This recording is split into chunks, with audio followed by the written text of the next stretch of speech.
You know, there's this line from Henry David Thoreau, "In wildness is the preservation of the world," and I think for people who have experienced nature, it's like it's something you actually need to experience on a regular basis, or you start to feel like you're shriveling up or something like that.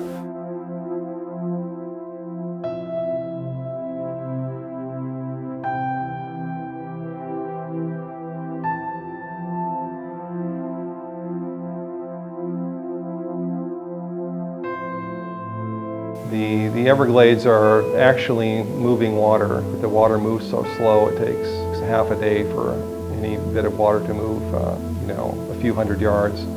So it's just an enormous expanse of shallow water, punctuated by very low islands with larger trees. If the Everglades gets polluted, then South Florida drinking water gets polluted. There is a Florida aquifer that is below the Everglades, and whatever toxins get into that water in the Everglades get into the aquifer eventually.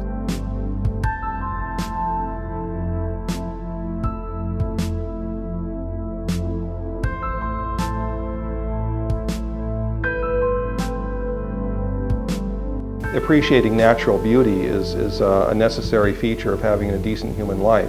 When we have a blighted dead zone to look at, that's painful for humans, right? So even from a foolishly anthropocentric point of view, there are reasons to preserve and cultivate the Everglades. In principle, it's such a simple problem to solve. If we had environmental education beginning in kindergarten, it would just be totally normal for everyone to have an enlightened environmental viewpoint. But we don't have that, and there is also many people have serious anti-environmental interests, namely, as they say, developers who would love to drain the Everglades and build housing tracts or at airports or Walmarts or whatever they would build there. And so many people actively oppose the care for the Everglades.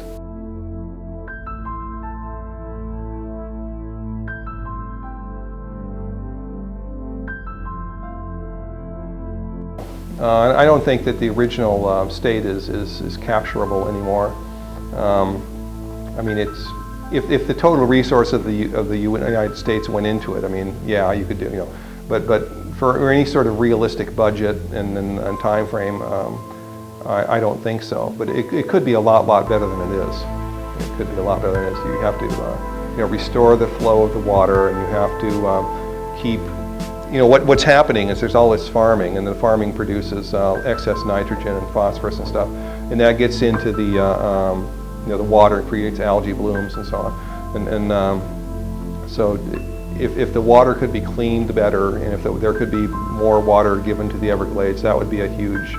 I mean, natural systems will heal themselves. I mean, they're incredibly resilient. I mean, so if we can sort of reduce the things which are messing it up, it would improve drastically by itself in a relatively short time.